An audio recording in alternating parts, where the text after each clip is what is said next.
this computer. Okay. Hi.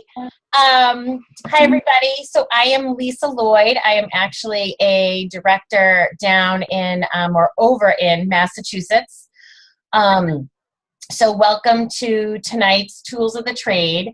So what we're going to talk about tonight is little tweaks and fine tunings and habits that you can implement to help with your recruiting efforts. So these are just some little things that I've picked up and learned along the way, and I wanted to pass them along to you. So awesome. So I'm going to use my notes. And okay.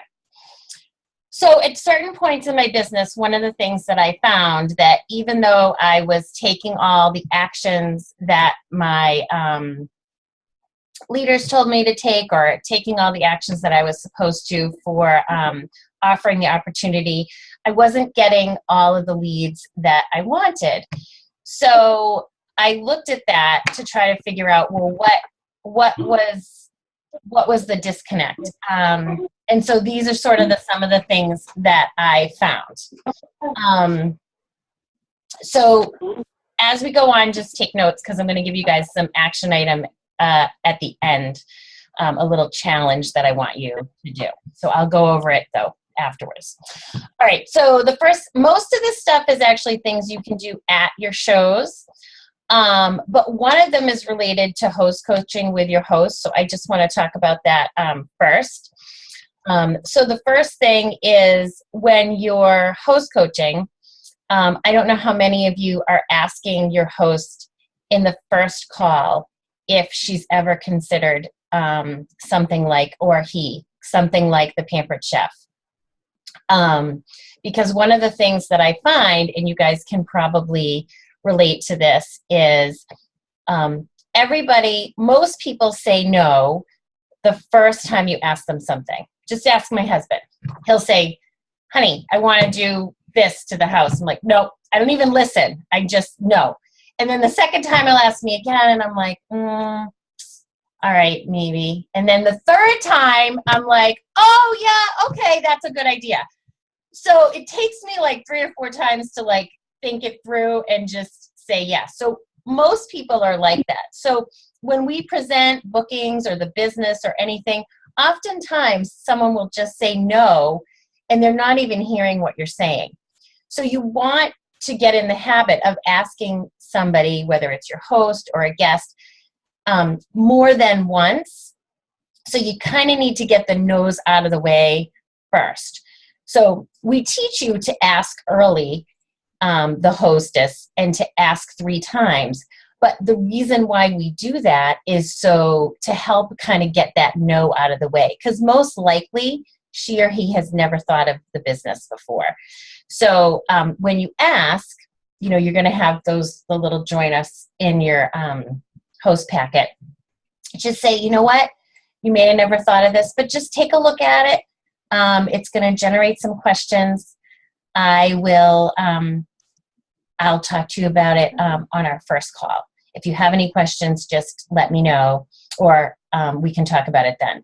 And then the next time you talk to them, you're going to bring it up again.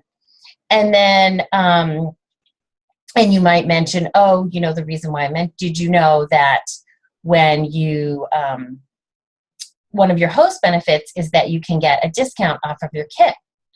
And then the other thing I want to share with you is, when any of your friends schedule their own parties, if you decide you want to do this, then I'm going to give those bookings right back to you.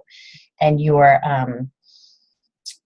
and then when you ask them at the party, it's kind of, so you're not asking them right at the, once, right at the party. And of course they're going to say, oh, if they'd never thought of it, they're going to feel flustered.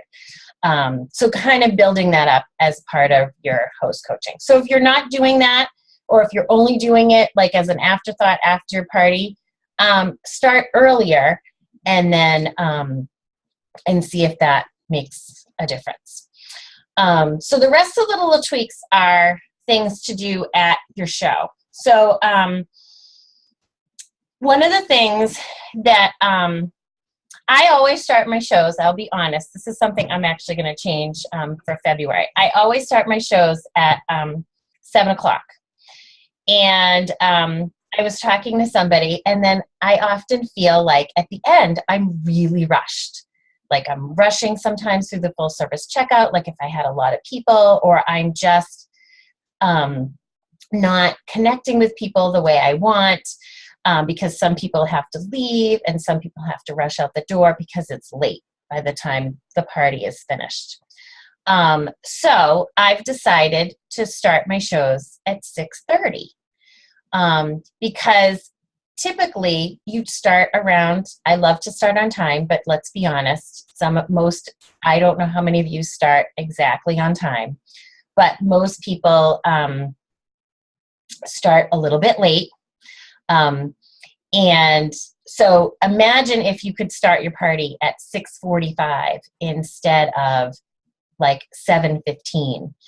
That's an extra half an hour. You could be done by 8:15, and then be able to connect with people and spend longer at your full service checkout and spend more time connecting with people, because that's where that's what this business is about, is the connections. And if you don't have the time to connect at the party, then that it's harder when you feel rushed, when we feel pressure. We want to get people checked out. We want to help them with their order, etc. So if you absolutely cannot start your parties earlier, then I recommend really trying to start on time. One tip that I've done in the past is I ask the host during host coaching, are your friends early or late? If they run early, then we're good. If they run late, I tell them the party starts 30 minutes earlier than it really does.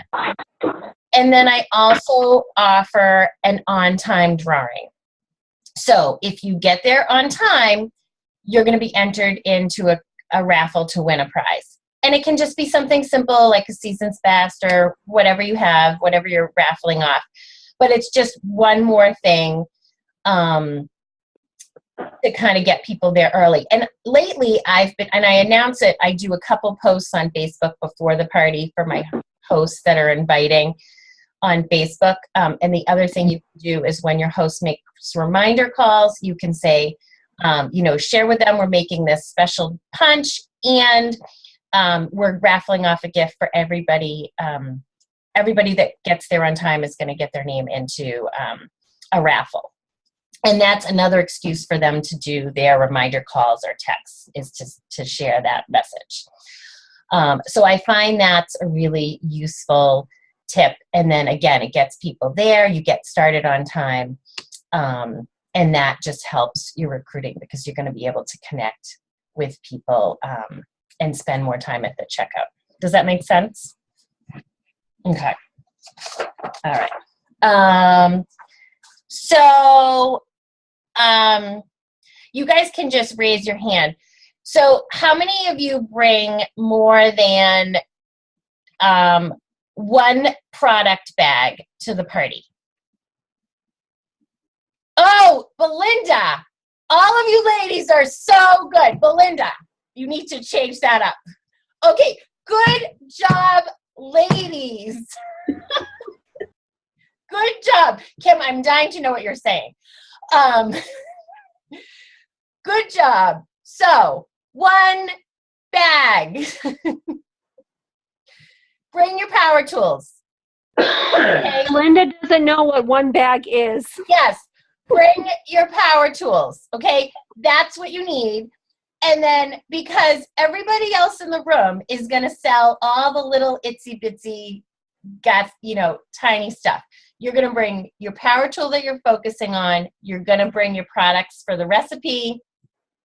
If you have a couple specials you're highlighting, like I bring my spiralizer to every party because it's still new in my head. So I want everyone to spiral. So, but that fits in my bag. and then I have my paperwork bag. You want your job to look easy, okay? It looks hard if you're lugging in like a Sherpa with all of those bags. It looks hard.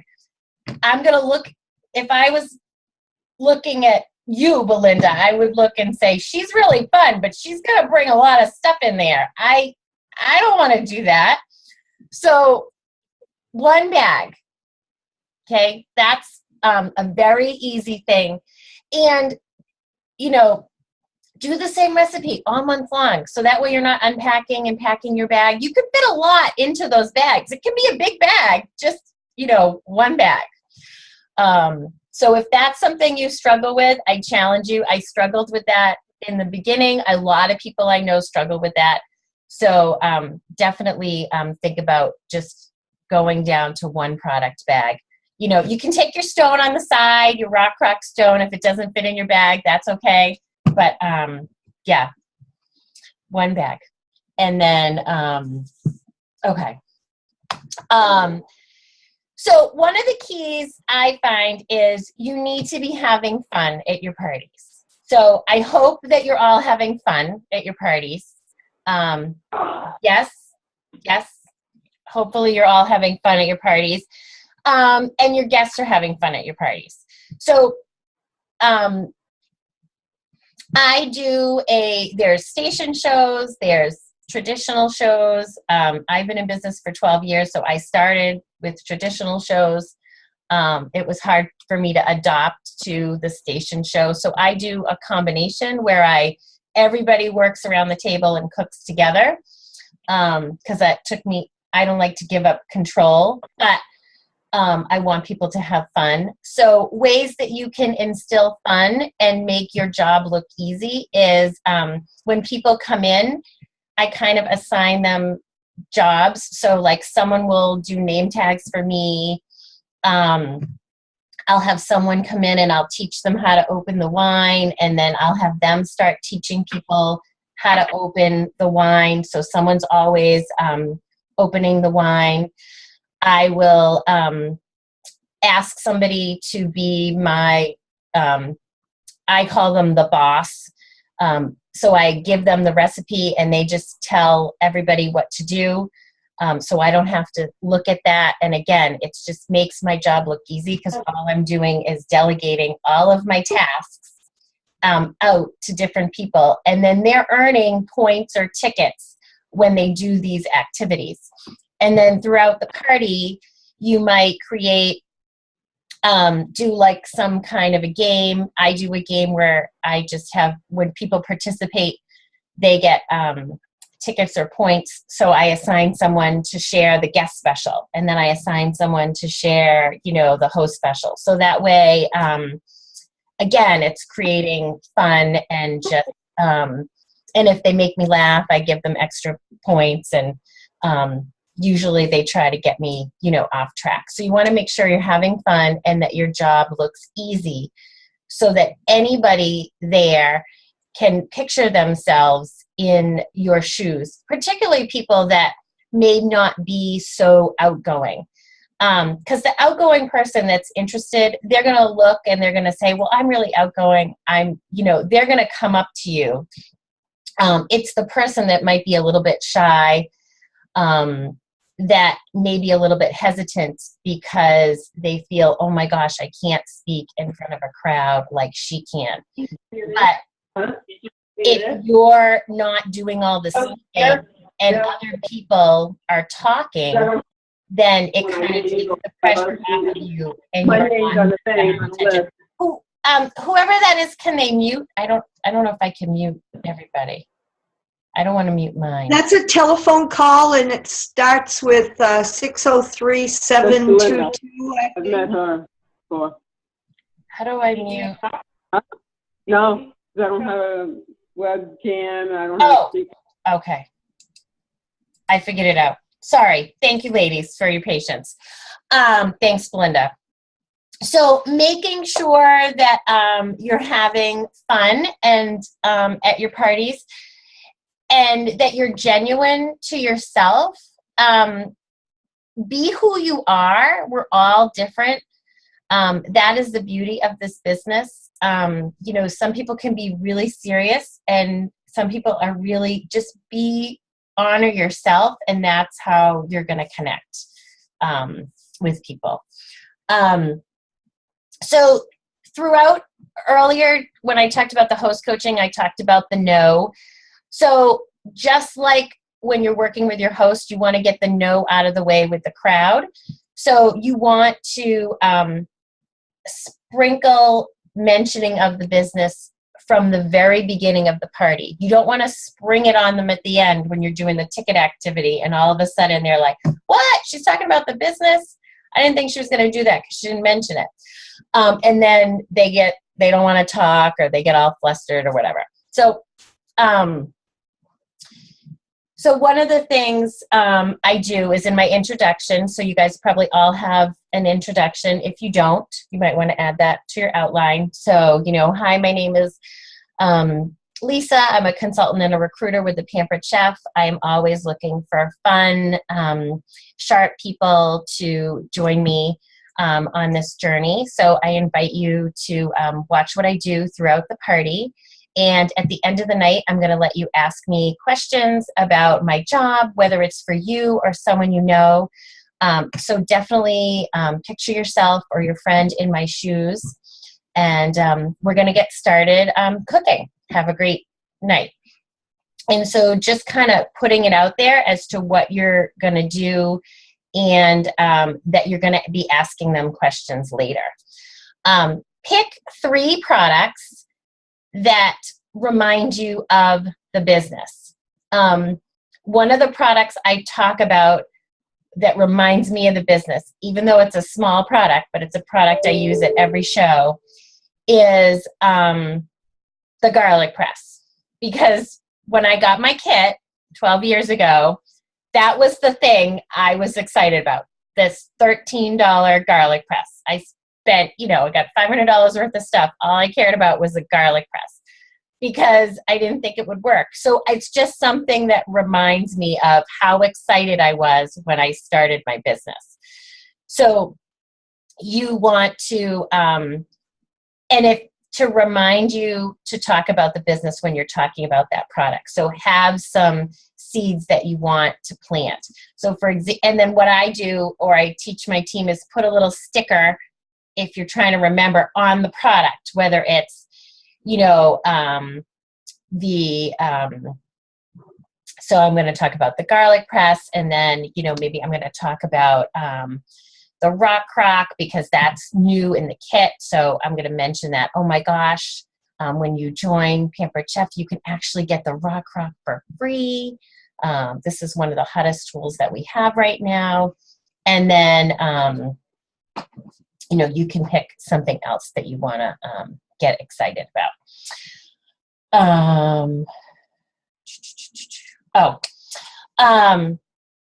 How many of you do just raise your hand, some kind of ticket activity where you're asking questions?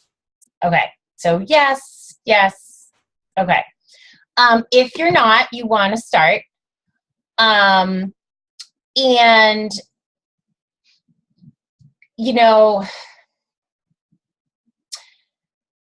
when you do the ticket activity, you want to,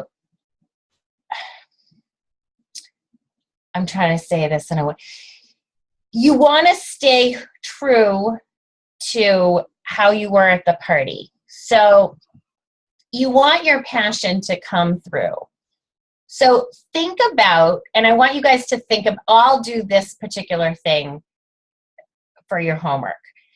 Think about what's exciting to you right now in your business, because that can change month to month, by season. It can change anytime. So think about what is really impactful and exciting about your business. You don't have to think about it right this second, but this is because I think that recruiting is about passion and sharing your passion for the business. And when people see that, they it hits them in a different way. So in the month of December, I left my house 5 times, and I sold. So I still made $3,000, but I left my house 5 times. So I was able to take 3 weeks off. My mother came for 2 weeks. I only get to see my mother like once or twice a year. So she came. So imagine that. Imagine having a job where you could work 5 days, take 3 weeks off, spend 2 weeks straight with a family member, be able to get all your shopping done during the day, a day of baking, whatever you love to do over the holidays, and then be able to pick back up in January and then continue working without. So this business is a gift. Share what this business means to you and why it's a gift to you. Every time it changes. You know, my husband was laid off several years ago, and this business kept us going when he didn't have a job. So everything, you know, it changes all the time. I take care of my dad once a week. I couldn't do that if I worked in an office. So share your passion. That makes people connect with you. And that I find when I'm not getting the leads that I want, it's because for some reason I can't find my passion, or I've lost my passion, or I'm not sharing my passion with people.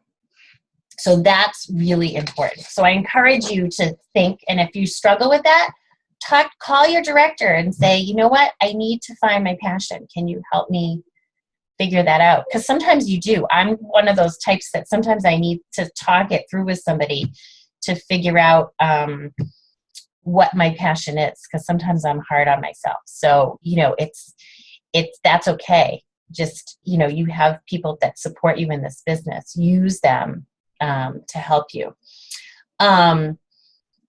So what else did I want to,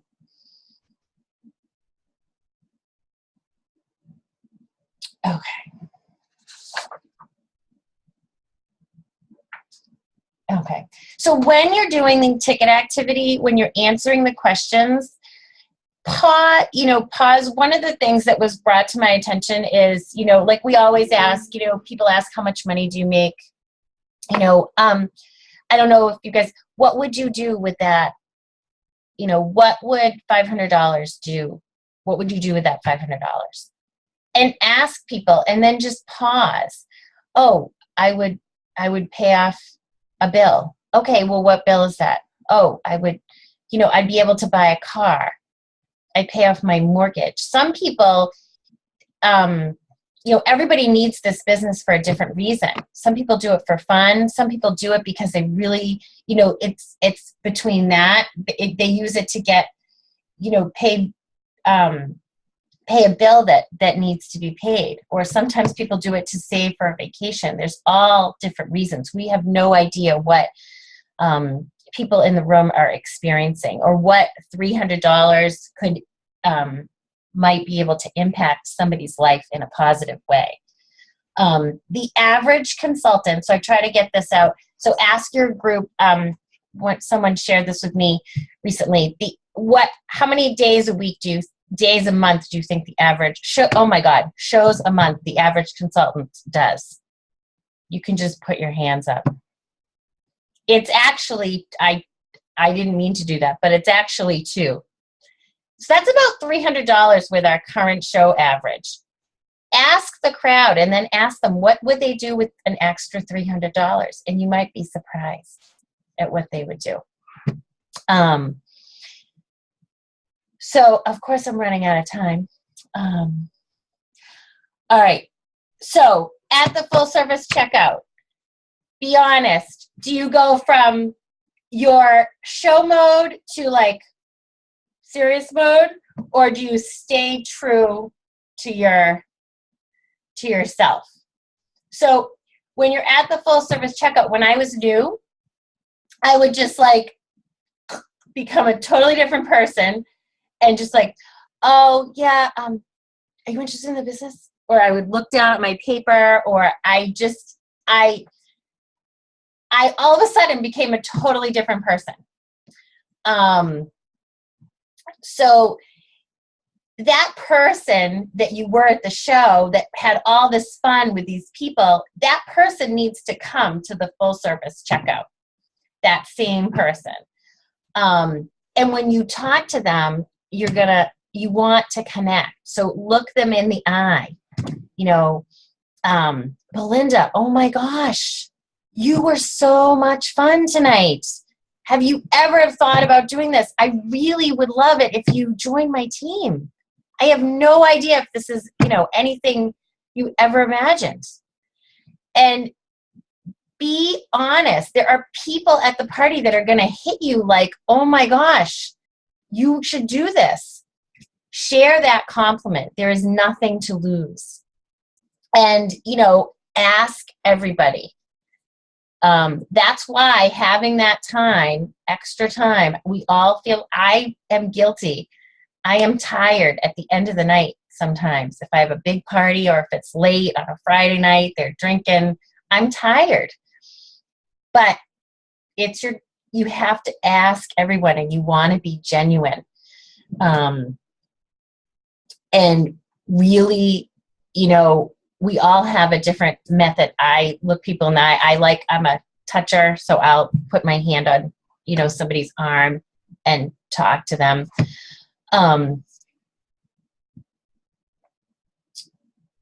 Sorry. And then if somebody that, be brave, be bold. If somebody who you think would be amazing and they say no, and you say, really? Why not? Really? Because I think you would be phenomenal. You sure you just don't want to learn a little more and just give it a try? What do you have to lose? And I don't think, and that sounds pushy because you're speaking from your heart. You can't be pushy if you're speaking what you feel in your heart is true. So that's why you need to find your passion, because if you find your passion for whatever is inspiring you about the business right now, whatever you say to these people that you're like, oh my God, I would love it if you could join my team. Have you ever thought about this? You would be fantastic. This could really make a difference. I overheard you say, oh my gosh, you were looking for a job. This is something that could really help. Be honest. And try to personalize as much as you can. This is a people business. We sell kitchen tools, but it's just really a people business. It is a gift. So I think that's everything. It's 9:00. So we talked about host coaching, starting on time or early, being mindful of what you bring to your shows, having fun, delegating tasks, finding your passion. I encourage all of you to think about why you love the business right now and share that with your director or whoever, or your husband or your friend or whoever you want, but share that with them and then share that at your next party, why you love this business right now. Full service checkout, be the same person you were at the party. Don't switch to, I was so guilty of this in the beginning. Don't switch to autopilot. So easy to go on autopilot. go on autopilot when you're driving. Just stay in the mode.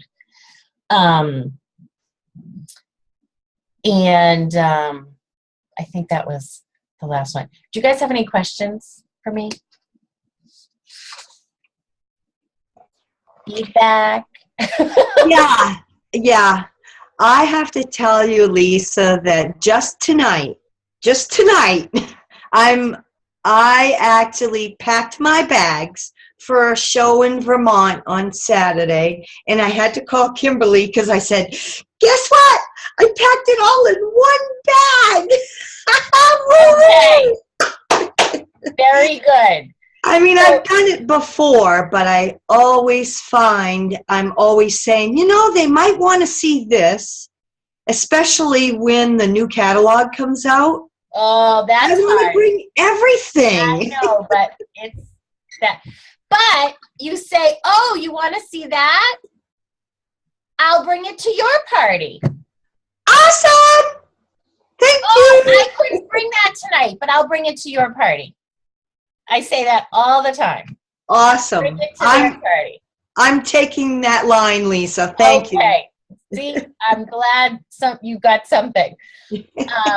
So I challenge you guys to pick a couple of these actions and tweaks and changes. And I've been making changes to my show recently.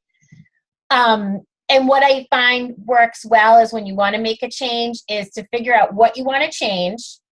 And then, okay, well, how am I going to remember to actually do that at the party? So either put a little Post-it note on your outline, put it in the car so that when you're driving, I talk to myself in the car, talk to yourself, okay, I'm going to do this, I'm going to do that, yep. And then make those changes. And then you have to do it for a month. You can't just do it once and say, oh, it didn't work. Nothing happened. You can't just do it once because just like you can't do, one virtual party, oh, it was a bust, I'm not going to do another one. Well, you have to do more than one. So you're going to do it, I want you do it for a month and see if any changes that you've made impact what you're doing. All right. Sounds good. Thank you, Lisa.